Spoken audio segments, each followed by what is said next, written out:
Magical 9 series में आपके लिए मैं लेकर आया हूँ 9 मैजिकल स्टोरीज जो जीवन में सकारात्मकता को बढ़ाएंगे और आपको प्रेरित करेंगे। देखिए, एक छोटी सी घटना, एक कहानी मुझे याद आती है। ऐसा हुआ एक बार कि एक व्यक्ति अपने पड़ोस में ही रहने वाले अपने भाई से, अपने बंधुओं से लड़ बैठा और उसने बहुत सारे अपशब्द कह दिए। और हुआ ये कि उन अपशब्दों को कहने के बाद रात भर उसे नींद नहीं आई। उसके मन में विचार चलता रहा कि मैंने ऐसे शब्द क्यों कहे। आपको ये जानना चाहिए कि केवल एक चीज पर कंट्रोल करके आप अपने स्वास्थ्य को, समाज को और संबंधों को सुधार सकते हैं, और वो चीज है आपकी जिह्वा। अगर हम जबान को कंट्रोल कर लें तो संबंधों में आने वाले खटास दूर हो जाते हैं। अगर हम जबान को कंट्रोल कर लें तो उन अनावश्यक चीजों को खाने से बचते हैं जो हमारे स्वास्थ्य के लिए हानिकारक है। इस जिह्वा पर कंट्रोल करना आवश्यक है। मैं कहानी बता रहा था आपको कि ये व्यक्ति अपने पड़ोसी से लड़ता है, अपने भाइयों बंधुओं से लड़ता है और ऐसे शब्द कह देता है जो उसे नहीं कहने चाहिए थे। सुबह यह चर्च में जाता है और पादरी से मिलता है और फादर से कहता है कि फादर, मैंने ऐसा ऐसा कर दिया है, कुछ अपशब्द कह दिए हैं और मैं रिग्रेट कर रहा हूँ, मैं पश्चाताप करना चाहता हूँ, मुझे इस दुख से बाहर निकालिए।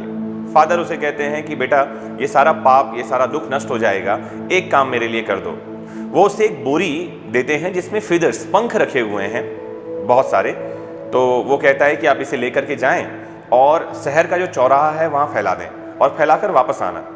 तो वो वापस जाता है, बोरी लेकर के शहर के चौराहे पर उस सारे पंखों को फैला देता है और वापस आता है। पादरी उसे कहते हैं कि एक काम करो, वापस से जाओ और सारे पंख इसमें भर के ले आओ। जब ये व्यक्ति शहर के चौराहे पर पहुंचता है तो देखता क्या है कि सारे पंख उड़ चुके हैं, वहां तो कुछ भी नहीं है, उसके हाथ में एक भी पंख नहीं आता।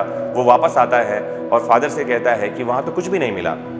फादर कहते हैं, बेटा, शब्द भी कुछ ऐसे ही हैं, जब हम मुंह से निकाल देते हैं तो उन्हें वापस लेने का कोई चारा नहीं है।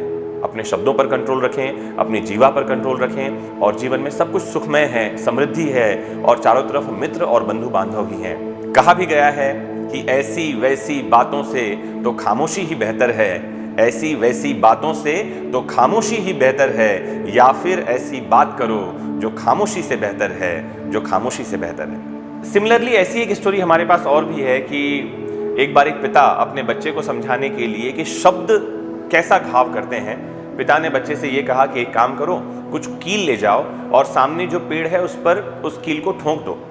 तो ये लड़का हैमर, हथौड़ा और कील लेकर जाता है और पेड़ पर जगह जगह उस कील को ठोंक देता है। पिता इसे कहते हैं, एक काम कर लो, सारी कील को वापस निकाल लो। जब वो बच्चा वापस कील निकालता है तो देखने में आता है कि पेड़ में जगह जगह छेद बन गए हैं। पिता कहते हैं, शब्द भी कुछ ऐसा ही घाव करते हैं। हम शब्द तो बोल देते हैं, लेकिन शब्द से हुए घाव ये लंबे समय तक रहते हैं जख्म की तरह। तो आपने समझा कि शब्द क्या बोलना चाहिए, कैसे बोलना चाहिए, कितना बोलना चाहिए। This is known as art of communication. हम कम्युनिकेशन पर भी किसी एक सेगमेंट में बात करेंगे। आज के लिए इतना ही।